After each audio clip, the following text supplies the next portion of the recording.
మీకు ఎప్పుడూ కూడా వెంకటాచల క్షేత్ర దర్శనానికి అవకాశం వస్తే నేను రానన్న మాట అనవద్దు. రానంటారేమో అన్న అనుమానం ఉంటే వెంకటాచలం రమ్మని అడగవద్దు. అలా వెంకటేశ్వర స్వామి వారికి రాత్రి దండలు ఒకలా వేస్తే తెల్లవారేటప్పటికి ఒకలా మారిపోయేవి.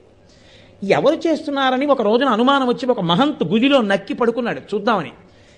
అర్ధరాత్రి అయ్యేటప్పటికీ అయ్యవారి పాలపీఠం దగ్గర రాయి తొలగి తేజోరూపంలో తరిగొండ వెంగమాంబ గారు వచ్చి హారాలు సరిచేస్తుంటే చూసి మూర్చిపోయాడు. ఇప్పటికీ తేజోరూపులై ఆనందనిలయంలోకి వెళ్ళి ఈశ్వరుణ్ణి సేవిస్తారు.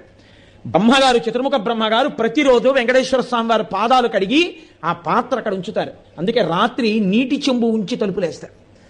ఆ శేషాన్ని సుప్రభాతానికి వెళ్ళిన వాళ్ళకి దర్శనమిస్తారు. అంతటి మహానుభావుడు వెంకటరమణుడు. వెంకటరమణుడంటే వెంకటరమణుడే. ఒకరా ఇద్దరా, ఎంతమందితో అనుబంధం. వారం రోజులు కాదు, కొన్ని నెలల పాటు వెంకటరమణుడు